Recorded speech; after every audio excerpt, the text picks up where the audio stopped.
These days, child to child sexual abuse have gone so high. There's so many children out there, right? And a lot of children don't speak up. Right? It's very difficult for a child to express themselves, first to talk about abuse. Nobody wants to talk about bullying, and nobody wants to talk about mental health challenges. Difference between mental health illness and mental well-being. A lot of children have issues. They're suffering a lot. Stories that kids have given up even without talking to people. Absolutely. The children think the real world is the real world. My first question is, who gave the screen to the kid?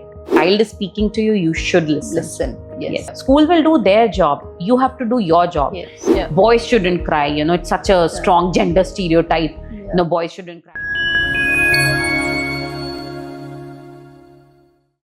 Hi, here we are today at Kidzadda for another episode of Tantrums to Triumphs. Our guest today is Dr. Kanika Sharma. She runs a platform called Hapchi. We will know what Hapchi means when we talk to her. She runs workshops for schools dedicated to providing safe and protective environment for children. They have safety covered for all age groups. Safety is a broad spectrum. Let's dive into the conversation with Kanika to find out what all do they cover. Hi Kanika, and welcome to Tantrums to Triumphs. Thank you so much, Deepi, for calling me here. Nice. And Hapchi sounds very interesting. Let's begin with what Hapchi means. Yes. So I think that's what we do most of the time when we start our workshops. We ask children, what does Hapchi mean? And a lot of children will say, ma'am, this, and then it comes. Hapchi is basically a combination of two words, which means happy children. So we took hap from happy and children from chi, so it makes Hapchi. Okay, very interesting. Yes. I really thought it was some Asian, twist to it. Or a lot of people thought it's some, Japanese word, which, say Hitachi, Hapchi. A lot of people even pronounce it like that, but now they're getting a hang of it. Excellent. So we are talking to somebody who runs a platform to make children happy, basically. Yes. So that's what our vision is, to build a happy, healthy and safe childhood for every child. And when we talk about what or why Hapchi was born, I think it was when my son was around 4 years. So I'm a doctor by profession, did my medicine, then pursued my master's in healthcare, worked in hospital for around 6 years, took a sabbatical when my son was born. Of course, I enjoyed my motherhood, but there was always something that I wanted to do. So I think he was around 4, he came back from school and he spoke like, Mama, good touch and bad touch. And then I started asking me what more, and he did not say anything and he just ran off playing. I think that was the point which made me very, concerned and inquisitive what it is. And I started doing my research and realized there were no age-appropriate resources available for the parent to help a child, go through this concern or teach them. And that's when I authored my first child safety book. And it's actually called Safe Touch and Unsafe Touch. My book name was Be Smart, Be Safe, to help parents empower their students about safe touch and unsafe touch. But it's been almost 8 years I've authored. Still, it's good touch and bad touch. So, that's the kind of lack of knowledge we are doing. I did multiple workshops for students. I started with primary years and I realized just one workshop cannot empower them for life. I did workshop for parents and I thought there's something which needs to be continuous and engaging. And that's when I started working on a curriculum for primary years, and that's when COVID happened, and that's when I had nothing to do. So I applied. A friend of mine suggested to apply for a program in IIM Bangalore NSRCell called as Women Startup Program. So that's where the entire journey of Hapchi was born. I was one of the ventures which was incubated, and that's where Hapchi was born. I learned a lot. I did proof of concept. I understood what it is, and we expanded our horizon from primary to adolescence. And our focus is abuse, which can be especially child sexual abuse, bullying, online exploitation, dangers of online addiction, mental health challenges, and adolescent education. So this is our core areas, but under this we cover many topics. That's what we do. That is, they are all very sensitive topics. Yes. And it is very difficult for parents to communicate about those topics to their children. Absolutely. And I'm not sure if all the schools are also equipped with the professionals to talk to children about those topics. Yes. And that is where you come into picture. Yeah, so schools do have in-house counselor, but there's so many children out there, right?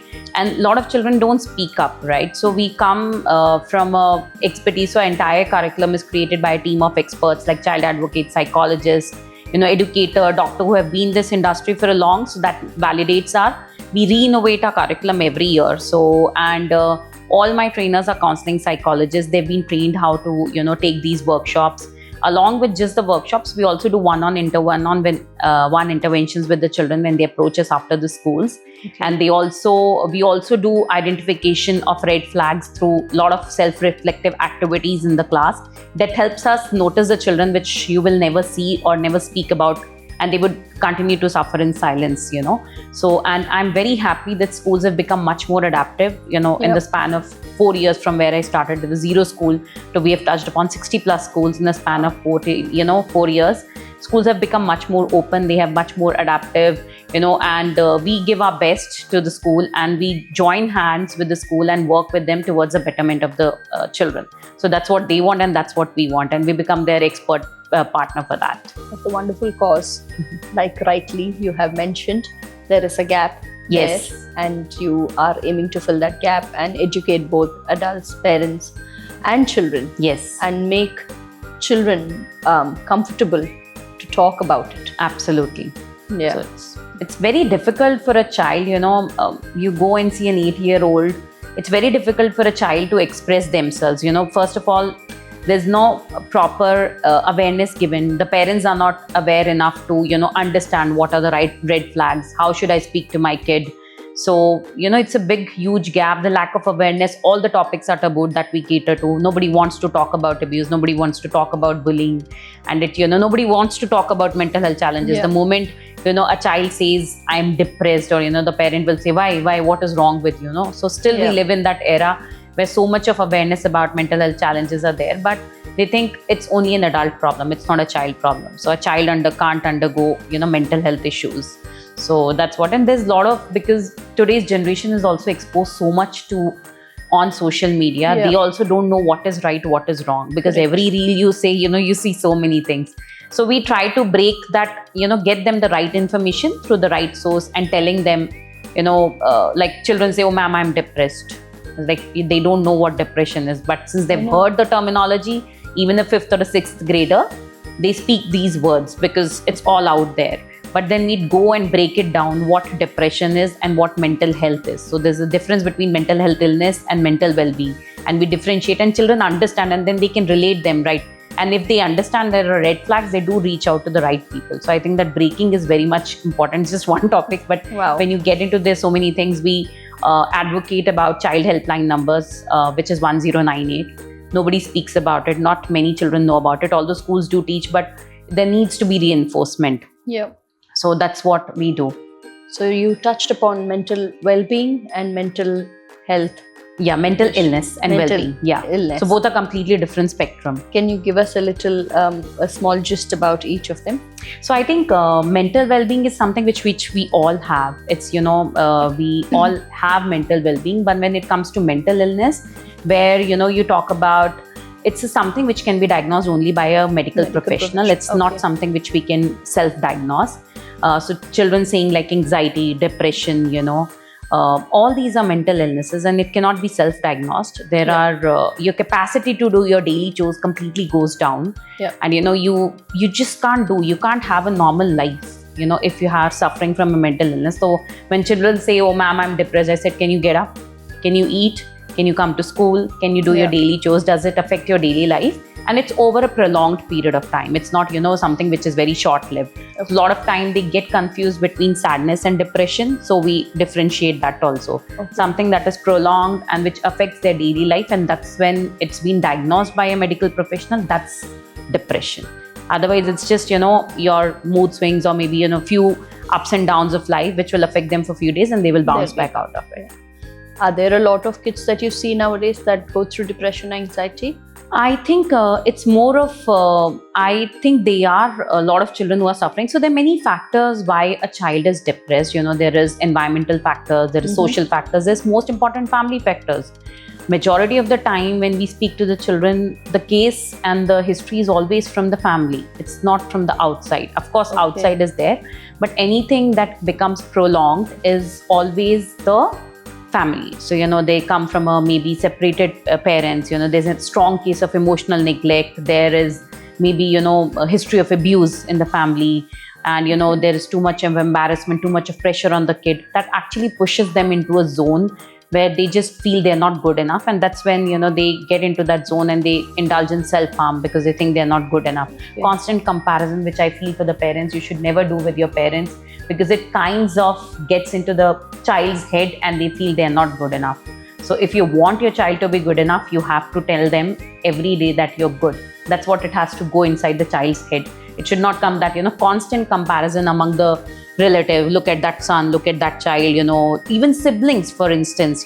I'm a mother of two. I never compare my two kids, because both are different and blessed in their own way. Why do we have to compare? And then the sibling rivalry starts kicking in, then sibling jealousy kicks in, because the priority always goes to the one who's more academically brighter.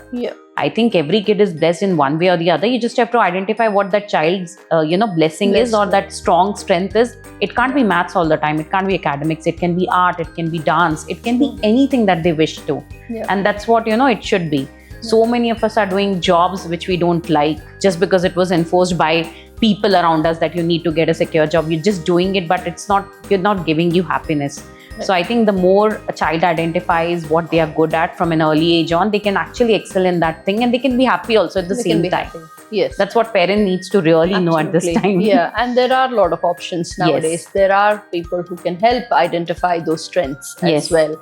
And you just need to figure out, be open to trying to identify those strengths of a child. Absolutely. So going back to your workshops at schools. So let's concentrate on the workshops that you run at schools before we go to individual families and what you do there. With schools, what is your approach? You talk to a group of students and then you open up to them saying you can come and approach us directly if you want to? Or how does that whole program work with schools? So how we work is that we go to a school. So suppose if in case there's a school founder, a decision maker in the school, we go and tell them what we do. So we are a child safety and mental wellness organization where we have created K-12 safety curriculum and focus areas. I spoke abuse, bullying, online exploitation, and much more. So we have created a curriculum from primary grades till adolescence. So we share that curriculum with the school and we say you pick and choose whatever you want. So we have approximately 50 plus modules across the grades and they choose based on what they want. And then we ask them what frequency you want us to come and visit you. You want monthly ones, fortnightly ones, weekly ones, we are open for all. So the school chooses the topic based on the grade wise and the pain points, because I believe all the schools come from different demographic regions and the pain points are also different. So they get to pick and choose, we customize it for them, and then my team of trainers go and deliver these workshops across the year. So most of the schools engage with us monthly once. So based on the topic that we do, we create an entire calendar, we coordinate with them, and then we go and deliver these workshops. So now when we are doing these workshops, we are very clear we do only a batch size, that is a class section size. We don't do 100 children, 200 children together because I feel it's of no use. So if we're educating them, it's a different, ball game altogether. So when we do these workshops, we are doing multiple activities along to it. We use multiple delivery methodologies. So based on that, we do see signs, because all our psychologists, they do get to see the sign of the children. Then we talk to them.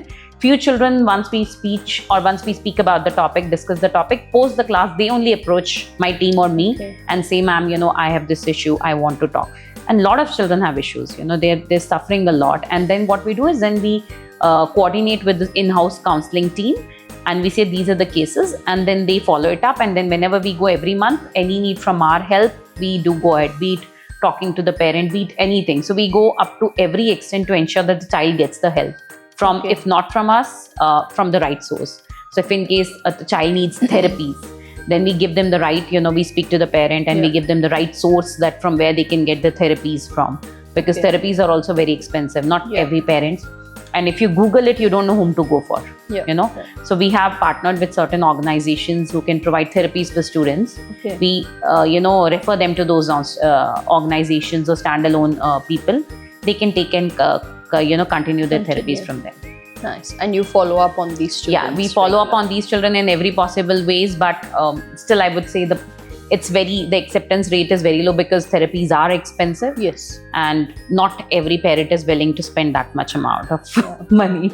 Have you ever had resistance from a parent when you spoke about the child going through any issues? No, in fact, a lot of parents have called me and said, because I'm open to school, so school gives my number Okay. to these parents and they come and They discuss come and these discuss. things. Okay. But when it comes from the parents from the front, I give them and they do take those things. Okay. But I'm saying, but majority of the parents feel that. But resistance, I've never seen that, where first the acceptance has to be there that there's something wrong and then they go into the treatment part. Yeah. So I think up to that, of course, there are few cases That's who will good. not do.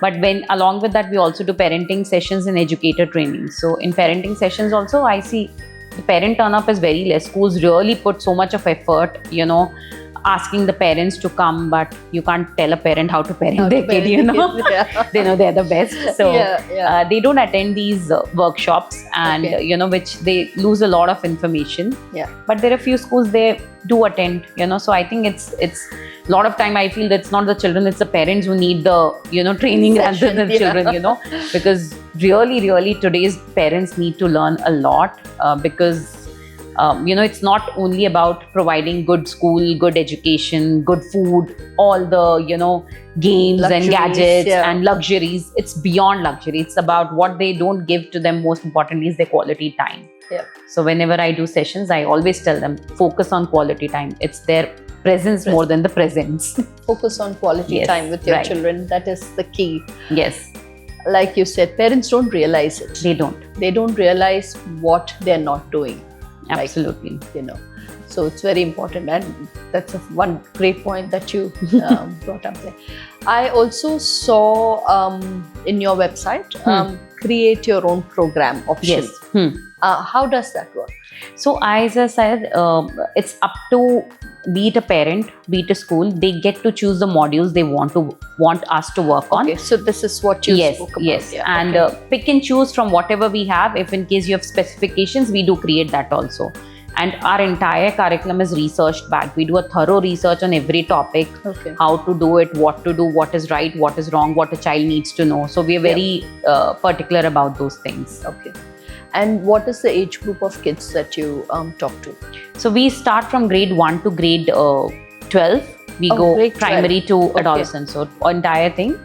Usually higher grades, most of the schools don't take because 11th and 12th are busy, but there are a few schools who do take because I think they also need a lot, And another, most important module that we work upon is resilience, which is, today's generation need the most, Yep. acceptance that, accepting that they failed and bouncing back from that, Yeah. Children give up their life so easily. They think suicide is very easy, and you hear the news, the number of children. And in India, if you say, India is the suicide is the fourth leading cause of death among adolescents in India. That is from 15 to 29. Oh, really? Yeah. So that's the rate, because there's so much, they feel so helpless. They don't know what to do and they feel that ending life is far better than living one, Yeah. So We- it is. Yeah. It is really sad that we Yeah, hear it so is. many of these stories that kids have given up even without talking to people. Absolutely. Yes. We- And you see the news articles, they're like, it can be anything that, a child did not get a phone. Because of that, a child scored less because of that. Yeah. And I think these are not the reason, but the resilience, the ability to bounce back is so less in our generation because this constant comparison, this constant real world in which they live, Yes. they feel it's okay to do this. Yeah. No? Unfortunately, the children think the real world is the real world. Yeah, absolutely. That's also one of our module, real versus real world. and I think educators and parents need to constantly keep talking to children about it Absolutely. and give them a little bit of a reality check and say that this is not how it is. Absolutely. Yes, even when you talk about, parents complain, my child is addicted to screen. So my first question is, who gave the screen to the kid? You are the one who gave. Correct. And now you're crying, you need to balance it out. I'm not saying that you can completely banish a technology from child's life because it's today's world. We live in an era where technology is a part of our life, but we can manage to balance it in the right way, Yeah. knowing them at what age they need. So there's a kid whom I saw having a personal phone at grade 2. Who gives a phone to a grade 2 kid? you know. So there's so many things. It's then you are the problem. You're the one bringing the problem in your child's life, and then later on you're gonna, you know, have this thing, and then you will try finding search everywhere. So I think balancing the screen time with children is very, very important. Setting the rules. And most of the parents, when we do orientation for the schools, they say that, you know, my child has this issue, that issue. So gadget addiction is one common issue with most of the children. Wow, that is true. And I think parents are getting used to the convenience. Yes. And hence parents are giving up on trying to put an effort, Absolutely. because we are getting Absolutely. used to that convenience, Right. the quick commerce. Everything is become easy. Yes. And it's very difficult now to accept that some effort needs to be put in, Absolutely. especially when there is resistance from the child saying, no, I want a phone. Yes. It You is. know, after some time the parent gives up. Yes. Yes. Yeah. It's a very, I'm telling you, it's a constant, how do I say, it's a constant effort. You know, you can't give up for your comfort. And I tell so many counselors whom I meet, they say that, you know, the way, because they interact with students day in and day out. So there was one counselor in one of the schools, she said, ma'am, according to me, the parents, you know, they should go and get a counseling done at the conceiving gynecologist level only, whether you're fit to be a parent also or not. You know, Oh my that's the God. kind of, you know, the more money you have, the more luxuries you have, you just don't care about your kid. Yeah. You know, you think I'm giving the best, what else you want? And other expectations from the schools is that, you know, you send your child to the school, you expect the school will raise the kid. Yeah. School will do their job. You have to do your job. Yes. And I feel in a child's, like it's a saying that it takes a village to raise a child. So raising the child is an effort of not only school, but also parents, educators, and all the environment in which the child is living. You know, be it the family, be it in the, you know, social life the child has. So everything plays a very important role in a child's upbringing. That is true. And the constant conversation with the child Absolutely. is very important. Very important, and it's the key of building that bond. Yeah. So if you don't, that's what I say, if you don't listen to their small things today, they will not come and listen to your big things tomorrow. They'll not share their big things tomorrow. So That you is have to true. be there, no matter how stupid it is, Yeah. no matter how dumb it is. But if your child is speaking to you, you should listen. Listen. Yes, Yes. you should listen. Parents nowadays don't have the time. Everybody's working, and so it does become difficult. And I can understand from the parents' point of view as well. But then we need to make an effort Absolutely. to ensure that they have a better future. Yes, it is.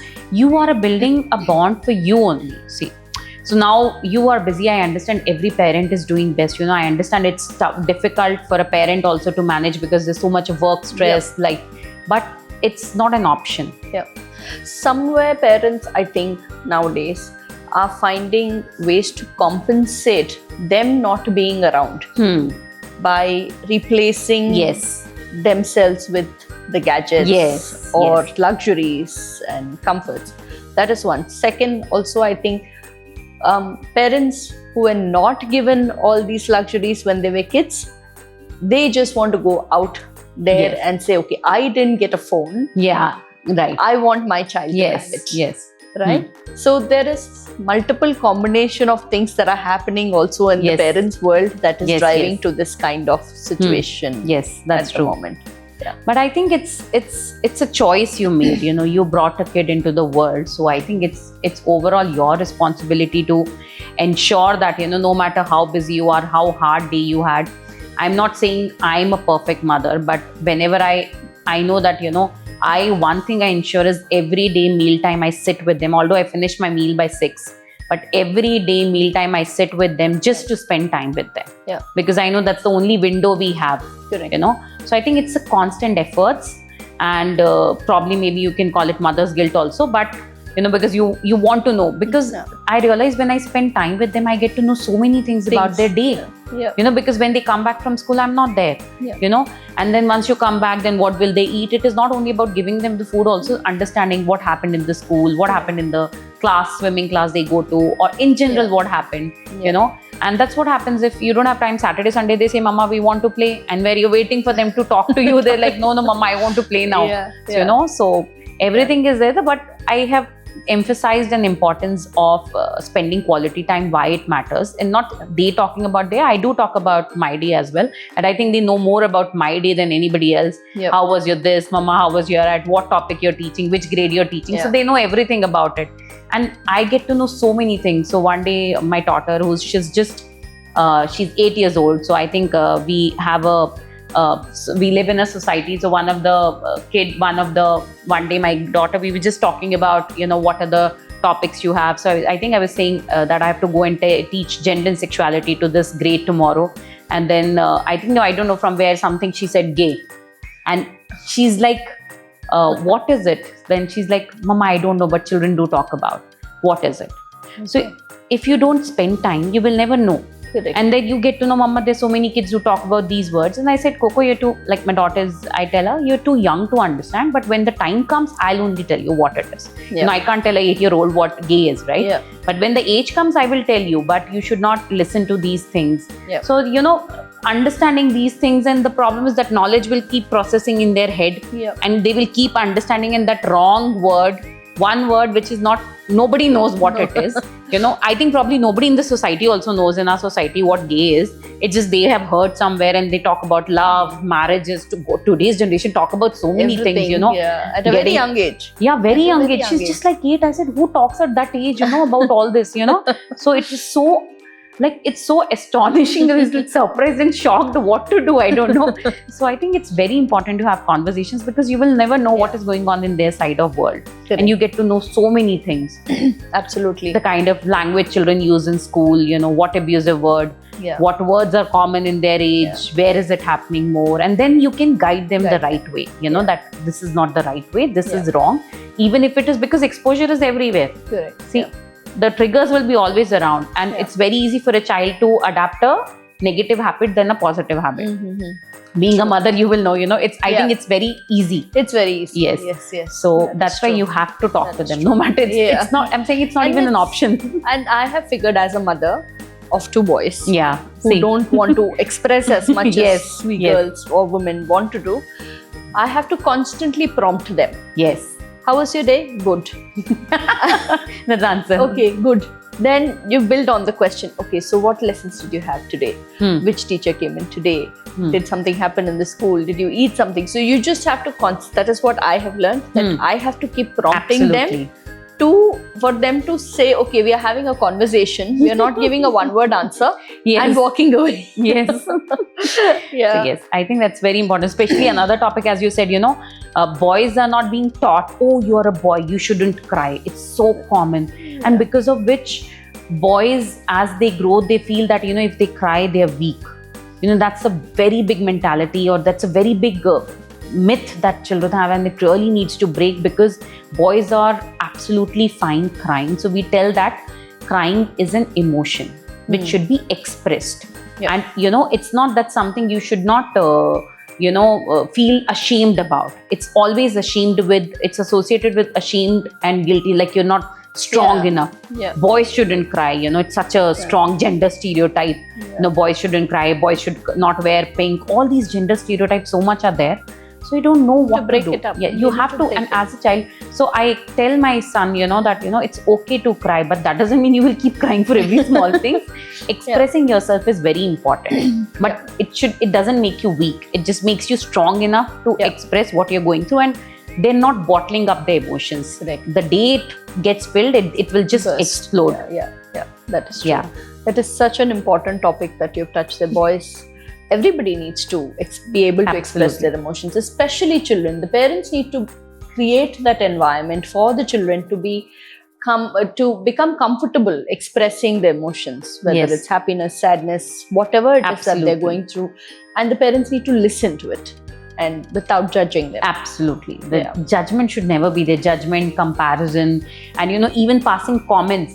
You look fat, you look thin. So there was this kid in one of the school. She was, for everything I talked to her, she would just laugh it out. So I started realizing there's something wrong with her. Then we were just talking about body shaming. She's like, ma'am, what to do? If I eat more, my parents have a problem. If I eat less, they have a problem. In every way, I have a problem. And then there was a constant comparison, constant comment in that child's life. she has accepted denial as one of her coping mechanism, where she feels this is the best way to cope up.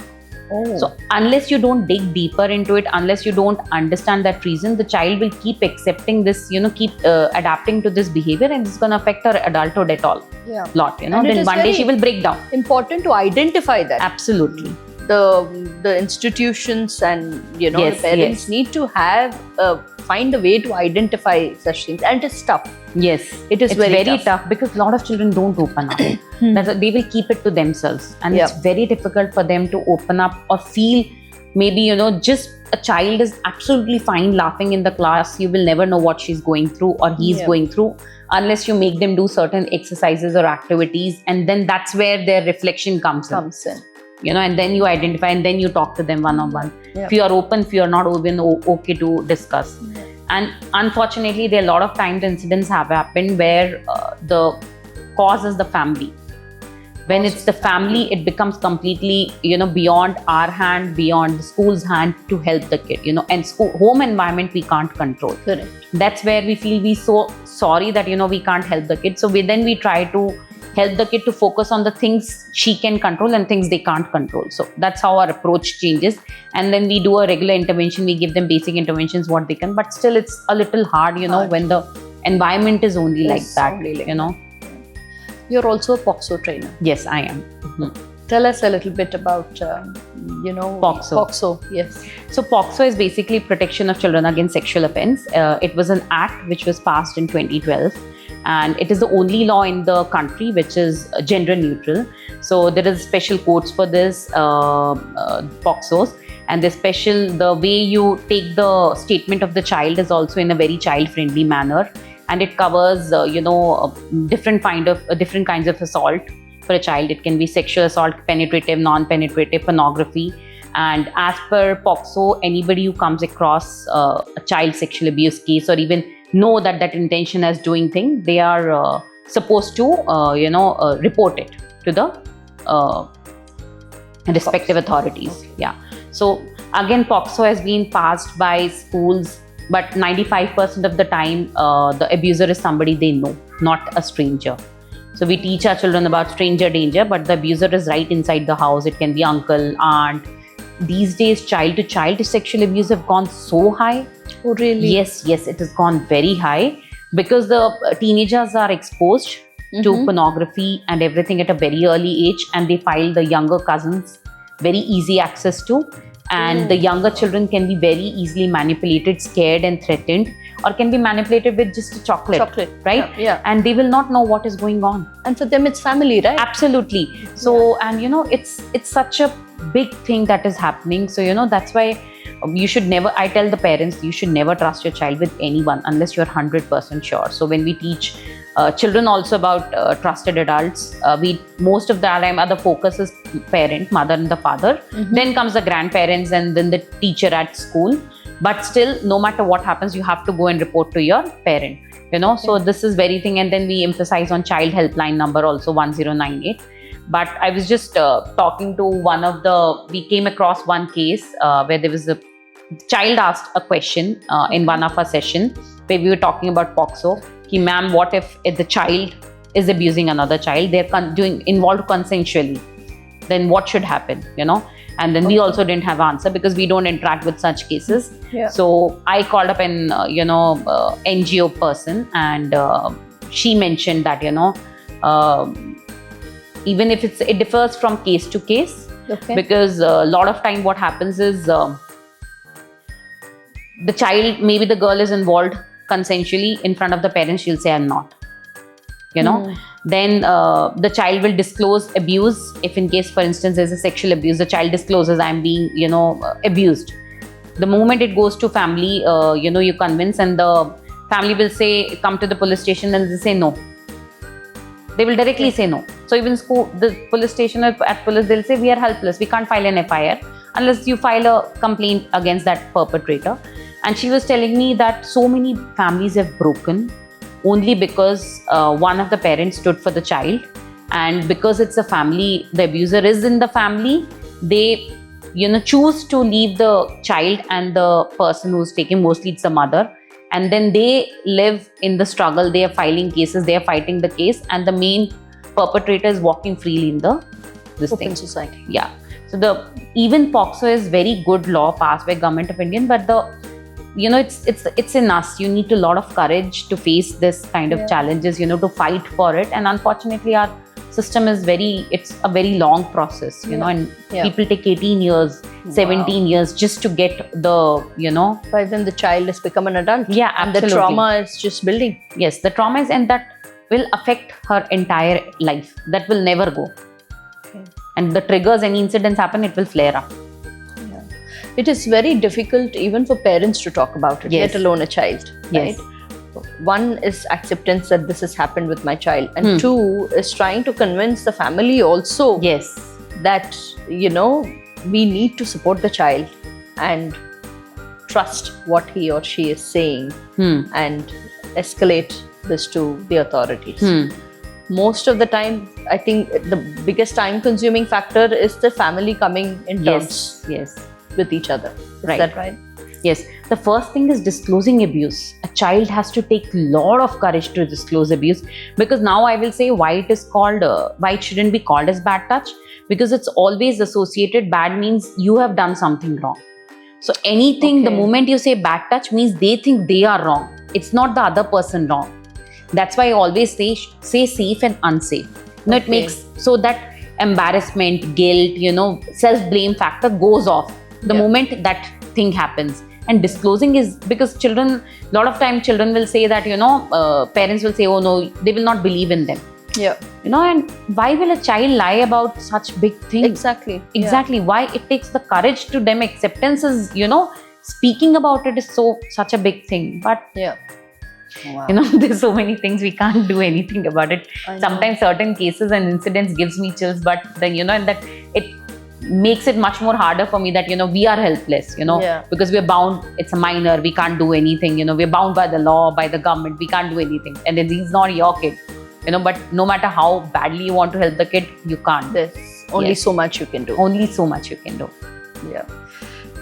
That is a very interesting conversation that gets us thinking a lot more about Yes. what's happening in and around us in the society. And especially for parents, it is very important to continue to have those conversations. Conversations are the key Yes, in a they are. family. What is the child going through? What are the situations that they have faced in school or outside with the friends? Just identifying those little bits Yes. that may show some signs Yes.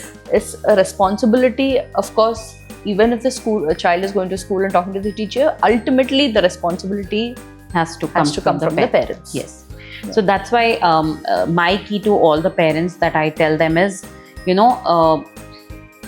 any kid who makes a mistake, never shout at them, never yell at them. Yeah. Because if the child is making a mistake, I learned hard way.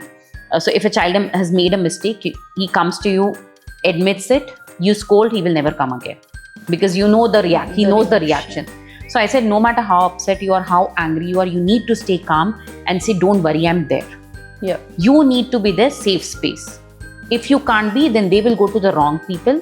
Then wrong people will give them to the wrong direction, and that will just get worse. So that's why children, when we talk about cyberbullying or, online relationships, when we talk about, so a lot of time they say, they exchange chats with unknown strangers, but then stranger starts blackmailing them about this thing. The first thing the incidents the children do is out of fear is they delete the chat. And I've told them, you should never delete the chat. That's a proof that you can get the person behind the bars, or at least, catch them. So that's what awareness, that fear should never become. So always tell your children that even if you have made the biggest mistake, please come to me. Yeah. I will help you. And then that is the safe space. Then the kids will always come to you and you can guide them the right path. Wrong, right, your children, they have done it, and the best way is to help them come out of it. See, we as adults also do a lot of Absolutely. wrong things. We sometimes figure out later, or we don't even figure out what is right and what is wrong. It's very difficult for us also as adults sometimes. So it is very important, like you mentioned, that we have to create that safe space for the children and not judge them, not get angry, not instill any kind of fear. Just have open conversations and see how we can help our children. Absolutely. Especially when a child makes a mistake, please don't shout at them. Yeah. Never. Great. And like we mentioned, HAPCHI is the place to go to if you want more help. Dr.